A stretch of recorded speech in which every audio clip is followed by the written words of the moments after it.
मनमाड शहरातील ईदगाह पुलावरती हजारो लिटर पाणी वाया. येथील पिण्याच्या पाण्याचे पाईपलाईन फुटले असून हजारो लिटर पाणी वाया चालले आहे. यावरती मनमाड नगरपालिका मुख्याधिकारी शेषराव चौधरी हे जाणून बुजून लक्ष करीत आहे. हे पाणी असेच हजारो लिटर वाया जात असते. इथे या परिसरात खूप मनमाड नगरपालिकेचे कर्मचारी राहत असतात व इथं समोरच हाकेच्या अंतरावरती मनमाड नगरपालिकेचं दुसरं कार्यालय देखील आहे.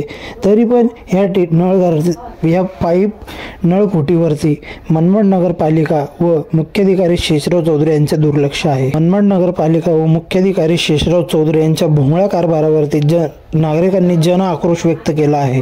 आपलं नाव? अन्सार शाह. आपलं नाव? जब्बार सय्यद. आपण या ठिकाणी रहिवासी आहेत. इथे जे पाणी जातंय वाया मनमाड शहरातून, आज मनमाड शहराला भीषण टंचाईने पाण्याने ग्रासलेलं आहे, त्याबद्दल आपण काय बोलणार? त्याचा रिपेअर व्हायला पाहिजे ना. बरेच लोकांना 10 दिवस 15 दिवस पाहिजे. आता त्याचं रिपेअरिंग करून नगरपालिकेने रिपेअरिंग करायला पाहिजे. हे जे हजारो लिटर पाणी वाया जातं याबद्दल कसं? मनमाड शहराला जे 15-20 दिवसांनी पाणी मिळतं, तर तुम्हाला काय वाटतं किती दिवसांनी मिळालं? फार वाईट वाटतं. एकेकाळची परिस्थिती अशी होती मनमाड शहरामध्ये, एका घरात मयत जरी झाली तर नळाला पाणी आलं तर पहिले पाणी भरावं लागतं, नंतर मयत उचलावं लागती. अशा परिस्थितीत हे ढिसाळ कारभार नगरपालिकेने त्याच्याविषयी गंभीरतेने लक्ष घालून ते पाईपलाईन त्वरित दुरुस्त करून घ्यावी. नगरपालिकेचे जे कर्मचारी नळ कनेक्शनचे ते येतात काही वारंवार बघतात का? नाही, पाणी सोडण्यासाठी झालं असतं ना. 20 वर्षापासून ती नळ फुटलेली, कोणी बघतच नाही. म्हणजे या ठिकाणी आपण अनेक लिटर पाणी वाया जातो हे बघत असतो स्वतः ते किती कर्मचारी इथं राहतात ते मी जाऊन सांगत नाही ना. नगरपालिकेचं सांगायला पाहिजे. नगरपालिकेचे कर्मचारी येता जातात लोक इथं राहणार आहे, तर त्यांनी पाहिल्यानंतर तिथं सीओ साहेबांना सांगायला पाहिजे. साहेब असं ते काम होत नाही ना. आता या ठिकाणी आपण पाहतो इकडे बी नळ फुटलेले, तिकडे रिपेअरिंग करायचं काम नगरपालिकेचं आहे, मग ते इथं येत नाही. आपलं म्हणणं नाही येत नाही. आले 12 वेळेस पाणी सोडलं जातं. 12 महिन्याला 12 टाइम पाणी. आणि नळपट्टी काय वसुलीसाठी तर ती सक्ती केली जाते. मग या गोष्टींवर त्यांनी लक्ष केंद्रित केलं पाहिजे ना. आता तर ते रिक्षा फिरू राहिले गावामध्ये, पाणीपट्टी भरा, सहकार्य करा. आज इथे दुसरीकडे पाईपलाईन फुटलेली आहे समोर. पण निवळ नवीन पाईपलाईन टाकली गेलेली आहे, त्याच्यानंतर जे नवीन कनेक्शन देणार आहे तर त्यांनी अशी अट घातलेली आहे का जुनी मीटरद्वारे पाणी मिळणार आहे. जुनी नळपट्टी जी आहे ती भरल्याशिवाय नवीन कनेक्शन देण्यात येणार नाही. तर त्याबद्दल माझं म्हणजे एक निवेदन आहे का जनतेला सहकार्य करून नवीन कनेक्शन दिल्यानंतरच त्यांच्याकडून नवीन पाणीपट्टी वसूल करावी. ब्रिज वरती मनमाड शहरातल्या ईदगाह IDP जाणारा ब्रिज, रामगुंडा नदीवरील ब्रिज, या ठिकाणी जी पाईपलाईन आहे त्या ठिकाणी आपण उभे आहे. तर आपण काय सांगू इच्छिता या ठिकाणी? मी सकाळी इकडून जात असताना माझ्या निदर्शनास पडलं इथे का हजारो लिटर पाणी वाया जात आहे. आणि आज नगरपालिका मोठ्या बढाईक्या मारून जाहिरात दाखवती, जाहीर प्रकटन करती का आम्ही 10 दिवसात मनमाडच्या नागरिकांना पाणी देतो.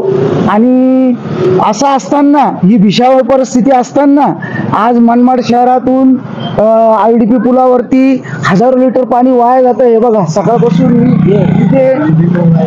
हे पाणी आपण कधी पाहिलं? रोज पाहता का? मग असं दिवसाआड पाणी एकदम माझे निदर्शन झालं. आज तर हे सर्व पाणी पाणी पाणीच पाणी. हे सर्व आज नागरिकांना प्यायला पाणी नाही. नागरिक पाणी वाचून मौताच झालेले. किती दिवसांनी मनमाड शहराला पाणी येतं? नगरपालिकेच्या म्हणण्यानुसार आणि जाहीर प्रकटन केल्यानुसार ते म्हणतात आम्ही 10 दिवसांनी नागरिकांना मोठं भूषावळ सांगून कळवून जाहीर प्रकटन करून आज ते नागरिकांना सांगतात आम्ही 10 दिवसाआड पाणी येतं. आणि 10 दिवस लोक वाट पाहत बसतात. लोक पाण्यापासून आज मौतच झालेले मनमाड शहर. आज मनमाड शहरामध्ये मनमाड नगरपालिका मुख्याधिकारी शेषराव चौधरी हे जाहिरात करतात का 10-12 दिवसांनी पाणी येणार आहे, पाणी जपून वापरा, गाळून प्या, स्वच्छ करून प्या. पण आज या ठिकाणी आपण पाहतो का सर्रास रोडवरती हजारो लिटर पाणी वाया जाताना आपल्याला या ठिकाणी दिसून येत आहे. या ठिकाणी गणेश भाऊ देशमुख पत्रकार हे आपल्याला या ठिकाणी घेऊन आलेत. मनमाड शहराच्या लोकांना जाण्यास कसा त्रास होतो ते आपल्याला दिसून येते. बघते गे जाण्यास कसा त्रास होतो, पाण्यातून गाडी वाहनांना कसा त्रास होतो हे आपण आपल्याला हे दिसून येते. बोला गणेश भाऊ. त्याच्यानंतर मी काही भागात बघितलं, तिकडे माधवनगर, आपलं गणेशनगर, त्या भागामध्ये तिथे सुद्धा इतकं चिखलाचं साम्राज्य पसरलेलं आहे. रोडवर पाणीच पाणी, गाळच गाळ, नागरिकांना जाणं येणं मुश्किल झालेलं आहे. घरातले पाणी, काही बोरिंगचं पाणी रस्त्यावर, म्हणजे तो रस्ता असा आलेला आहे एक प्रकारे जलमय झालेला आहे. असं वाटतं की उडी घेऊनच चालावं याच्यामधून. तर असं असताना वाहनधारकांना, नागरिकांना मोठ्या समस्या निर्माण होत आहेत आणि हे नगरपालिका याच्यावर यांनी लक्ष द्यावं आणि जे नागरिकांना होणाऱ्या असुविधा याच्यावर त्यांनी तात्काळ कारवाई करून त्यांना पाणी थांबवण्याचं निर्देश करावे आणि कारवाई थांबवावी. हे नगरपालिकेचं काम आहे. आता एवढं 1000 लिटर पाणी चाललं वाया. अरे काही काही अशी परिस्थिती ज्यांच्याकडे नळ नाही बिचारे, ते भाडं देतात महिन्याला. आता विभागाला किती दिवसांनी पाणी येतं?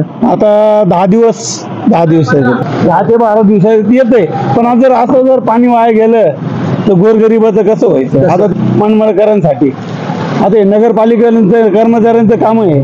कसं काय आज या ठिकाणी आपण बघतो, आपल्याला काय बोलायचं नगरपालिका मुख्याधिकाऱ्याविषयी? आज मुख्याधिकाऱ्याच्या कार्यक्षमतेवर प्रश्नचिन्ह निर्माण होत आहेत. वारंवार मी सांगितलेलं पण आहे माझ्या मागच्या वृत्तपत्रामध्ये बातमी देताना का काय काय चाललंय मनमाडमध्ये.